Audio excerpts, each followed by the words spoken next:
브레인 포그 요즘 들어 이름이 잘 안 떠오르고 방에 왜 들어왔는지 잊어버리는 일이 하루에도 여러 번 생기지 않는지 스스로 점검해보세요. 이런 상태를 의사들은 브레인 포그라고 부르며 단순한 노화 때문만은 아니라고 설명합니다. 식습관과 수면, 운동 이렇게 세 가지만 조정해도 머리가 맑아지는 변화를 체감하는 분이 2주 만에 늘고 있습니다. 문제인식 나이가 들면 어느 정도 기억력이 떨어지는 것은 자연스럽지만 멍한 느낌이 계속되고 실수가 잦다면 생활습관에 빨간불이 켜졌다는 신호입니다. 특히 시니어는 한 번 뇌 기능이 떨어지면 회복에 더 많은 시간과 노력이 들기 때문에 초기에 생활을 손보는 것이 중요합니다.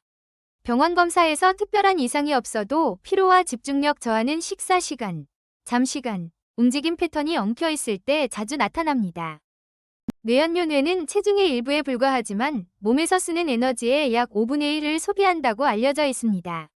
그만큼 무엇을 먹느냐가 기억력과 주의력에 큰 영향을 주며 적당한 포도당과 좋은 지방, 충분한 수분이 고르게 공급될 때 머리가 개운해집니다. 반대로 단 음료와 흰빵, 과자처럼 급하게 혈당을 올리는 음식은 잠깐 각성된 느낌을 주지만 곧바로 졸림과 집중력 저하를 부를 수 있습니다. 식사 리듬 많은 시니어가 아침을 대충 넘기고 점심과 저녁에 몰아서 먹다가 오후 내내 기온이 떨어졌다고 이야기합니다. 아침을 거르면 혈당이 불안정해져 오전에 멍해지고 짜증이 늘 수 있으며 점심에 과식을 하게 되어 식후 졸음이 심해지는 악순환이 생깁니다.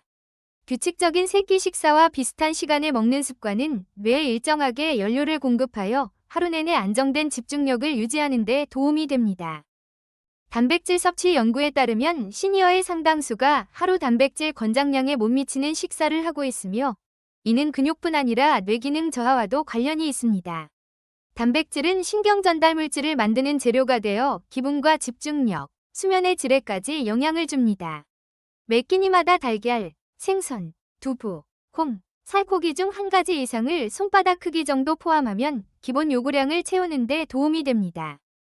단과 지방 조절 단 음식을 좋아하거나 늦은 밤 과자와 빵을 습관처럼 먹는 분은 먹고 난 다음 뇌가 더 흐릿해진다고 호소하는 경우가 많습니다. 설탕과 흰 밀가루는 혈당을 급격하게 올리고 내리기 때문에 먹은 지 얼마 안 돼 다시 피곤하고 짜증나는 느낌을 줄 수 있습니다. 튀김과 포화지방이 많은 음식은 장기적으로 혈관 건강을 나쁘게 만들어 뇌로 가는 혈류를 방해할 수 있다는 점도 함께 고려해야 합니다. 수분 섭취 나이가 들수록 목마름을 느끼는 감각이 둔해져 이미 탈수 상태가 되어도 물을 찾지 않는 경우가 많습니다. 가벼운 탈수만 있어도 두통과 어지러움, 집중력 저하가 생길 수 있으며 이런 증상들이 그냥 나이 탓으로 넘겨지는 일이 반복됩니다. 물 대신 커피와 달콤한 음료에만 의존하면 오히려 탈수와 혈당 변동을 키울 수 있습니다. 카페인 조절 졸음을 쫓기 위해 커피와 녹차를 여러 잔 마시는 분들은 순간에는 또렷해지지만 밤에 잠을 설치는 악순환을 겪곤 합니다. 특히 오후 늦게 마신 카페인은 6시간 이상 몸에 남아 잠이 드는 시간과 깊은 잠의 비율을 떨어뜨릴 수 있습니다.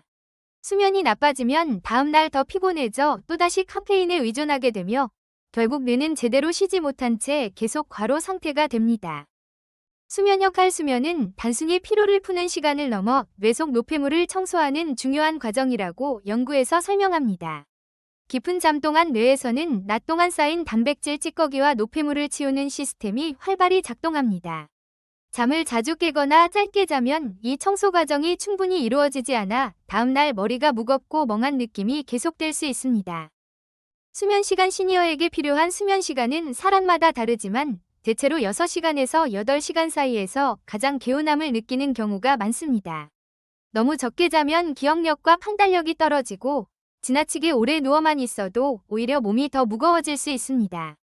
중요한 것은 매일 같은 시간에 자고 일어나는 규칙성이며 이 리듬이 생기면 낮 동안 졸림이 줄고 집중력이 좋아집니다.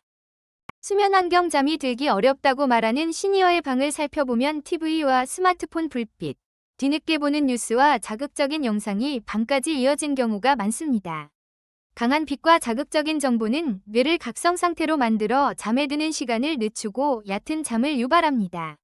간단한 정리와 조명 조절만으로도 수면의 질이 눈에 띄게 좋아지는 경우가 실제 상담 현장에서 자주 관찰됩니다. 낮잠 관리 나이가 들면 자연스럽게 오후에 졸음이 찾아오지만 길고 깊은 낮잠은 밤잠을 방해해 전체 수면 리듬을 깨뜨릴 수 있습니다. 짧은 낮잠은 머리를 개운하게 하지만 길어지면 오히려 더 멍하고 머리가 무거워졌다고 느끼는 분이 많습니다. 연구에서는 대체로 20분 안팎의 짧은 낮잠이 가장 효율적인 회복을 돕는다고 설명합니다. 운동관에 운동을 하면 근육만 좋아지는 줄 알았다고 말하는 시니어가 많지만 실제로는 뇌에 가는 혈류와 산소가 함께 늘어나면서 머리가 맑아지는 효과가 큽니다. 가벼운 걷기만 꾸준히 해도 집중력과 기분, 수면의 질이 동시에 좋아졌다는 보고가 여러 연구에서 반복됩니다. 너무 힘든 운동은 오히려 부담이 될 수 있지만 숨이 약간 찰 정도의 규칙적인 움직임은 뇌 건강에 큰 도움이 됩니다. 근력운동 근력이 약해지면 쉽게 피곤해지고 활동량이 줄어들어 뇌가 받는 자극도 자연스럽게 감소합니다. 시니어에게 적절한 근력운동은 무거운 기구가 아니라 의자에서 일어났다 앉기, 벽을 짚고 팔굽혀펴기 같은 간단한 동작으로도 충분히 가능합니다. 근육이 늘면 혈당 조절과 혈액순환이 좋아져 뇌에도 안정적인 에너지가 공급됩니다. 유연성과 균형 몸이 뻣뻣하면 움직이기 귀찮아지고 움직임이 줄어들면 뇌가 받는 감각 정보와 자극도 줄어듭니다. 간단한 스트레칭과 균형 운동만으로도 넘어짐 위험을 줄이고 자신감을 높여 더 자주 움직이게 되는 선순환을 만들 수 있습니다. 균형 감각을 훈련하면 뇌의 다양한 부위가 동시에 활성화된다는 점도 장점입니다. 중간 퀴즈 여기서 잠깐. 머리를 맑게 하는데 당장 오늘 저녁부터 가장 먼저 고치면 효과를 느끼기 쉬운 것은 어떤 습관일까요? 자신의 생활을 떠올리며 식사, 수면, 운동 중 무엇이 가장 불규칙한지 속으로 선택해보세요. 1. 퀴즈 해설 정답은 한 가지가 아니라 지금 가장 무너져 있는 부분을 우선 정리하는 것입니다. 어떤 연구에서도 식사, 수면, 운동 가운데 한 영역만 정리해도 에너지와 집중력에서 의미 있는 변화가 나타났다고 보고합니다. 세 가지를 한꺼번에 완벽하게 바꾸려 하기보다 가장 방치된 한 부분을 정해서 2주 동안만 집중하는 편이 성공률이 높습니다. 식습관 요약. 지금까지 살펴본 식습관의 핵심은 규칙적인 세끼, 충분한 단백질, 단 음식과 흰 밀가루 줄이기, 수분과 카페인 조절입니다. 이 네 가지만 조정해도 하루 동안의 혈당과 에너지 변동이 줄어들어 머리가 한결 안정적으로 맑아질 수 있습니다. 갑자기 모든 것을 바꾸기보다 매주 한 가지씩 줄이고 늘리는 방식으로 조정하면 부담이 적습니다. 수면 요약. 수면에서는 일정한 취침과 기상 시간, 어두운 조명과 조용한 환경, 짧은 낮잠 관리와 저녁 카페인 제한이 중요합니다. 이런 기본 원칙만 지켜도 깊은 잠의 비율이 늘고 밤에 자주 깨는 횟수가 줄어 아침에 더 상쾌함을 느낄 수 있습니다. 수면약에만 의존하기보다 생활 환경을 먼저 손보면 장기적으로 더 안전하고 안정적인 수면을 기대할 수 있습니다. 운동 요약. 운동은 꼭 헬스장에 가야만 되는 것이 아니라 일상 속 작은 움직임을 얼마나 자주 하느냐가 핵심입니다. 규칙적인 걷기와 간단한 근력, 균형 운동만으로도 뇌혈류가 좋아지고 기분이 안정되며 수면의 질이 함께 올라갑니다. 무리한 목표보다는 숨이 조금 차고 땀이 약간 나는 수준의 활동을 자주 반복하는 편이 꾸준히 이어가기 쉽습니다. 자주 묻는 질문. 식사. 시니어들이 자주 묻는 질문 가운데 하나는 늦게 먹는 저녁이 얼마나 나쁜지에 대한 것입니다. 너무 늦은 시간에 과한 저녁 식사는 소화를 방해하고 혈당을 높여 잠의 질과 뇌 회복에 나쁜 영향을 줄 수 있습니다. 그렇다고 저녁을 아예 굶으면 새벽에 배가 고파 깨거나 근손실이 생겨 오히려 컨디션이 떨어질 수 있습니다. 자주 묻는 질문. 수면. 또 다른 질문은 새벽에 자주 깨는 것이 꼭 나쁜지에 대한 고민입니다.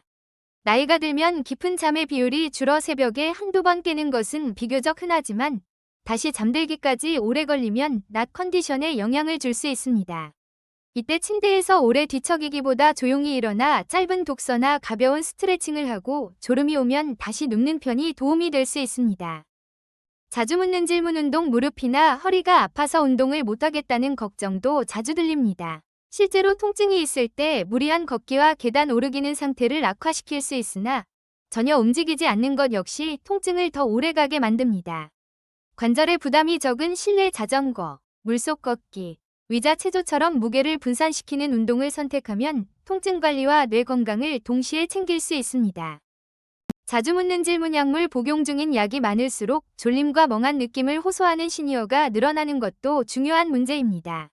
일부 수면제, 진통제, 감기약, 알레르기 약은 기억력과 반응 속도를 떨어뜨릴 수 있으며 여러 약이 겹치면 효과가 더 커질 수 있습니다.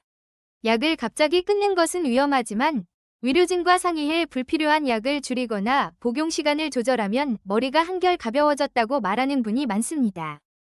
체크리스트 식습관. 이제 식습관을 바꾸기 위한 간단한 체크리스트를 정리해 보겠습니다. 오늘 아침을 먹었는지, 몇 끼니 단백질이 포함되어 있는지, 단 음식을 얼마나 자주 먹는지, 하루 물 섭취량이 충분한지 4가지를 스스로 점검하면 됩니다. 각 항목에 대해 잘하고 있으면 동그라미, 고쳐야 한다고 느끼면 세모나 X를 표시해보면 스스로의 상태가 한눈에 보입니다. 체크리스트. 수면을 위한 체크리스트에서는 잠들기까지 걸리는 시간, 밤에 깨는 횟수, 기상 후 개운함, 취침 전 스마트폰 사용 시간을 확인해 볼 수 있습니다. 이 4가지 항목 중 2가지 이상이 만족스럽지 않다면 수면 습관을 조정할 필요가 있다는 뜻입니다. 특히 취침 전 화면 사용하는 시간이 길수록 다른 항목도 나빠지는 경향이 많다는 점을 기억해 두면 좋습니다. 체크리스트. 운동 체크리스트에서는 일주일 동안 몸을 의식적으로 움직인 날이 며칠이었는지, 걷기나 스트레칭 같은 가벼운 활동에 쓴 시간이 얼마나 되는지 점검합니다. 움직인 날이 이틀 이하라면 뇌 건강을 위해 활동량을 늘릴 여지가 충분하다는 뜻입니다. 갑자기 큰 목표를 세우기보다 일단 일주일에 움직이는 날을 하루씩 늘려가는 방식이 더 실천하기 쉽습니다. 실천 전략. 3가지 영역 모두를 바꾸려 하면 초반에 지치기 쉬우므로 우선순위를 정하는 전략이 필요합니다. 브레인 포그가 심한 분일수록 수면과 식사를 먼저 정리하고 그 다음에 운동을 천천히 늘리는 방식이 성공률이 높습니다. 작은 성공 경험을 쌓으면 자존감이 올라가고 더 큰 변화를 시도할 힘도 자연스럽게 생깁니다. 마무리. 행동류도 지금까지 살펴본 것처럼 식습관과 수면, 운동 이 3가지만 손봐도 머리가 맑아지고 하루 에너지가 달라질 수 있습니다. 중요한 것은 복잡한 이론보다 오늘 바로 시작할 수 있는 한 가지 행동을 정하고 실제로 해보는 실천입니다. 작은 변화라도 일주일, 한 달, 3달이 모이면 뇌 건강과 삶의 만족도가 눈에 띄게 달라질 수 있습니다. 오늘 한 가지를 실천하고 댓글로 경험을 공유해주세요.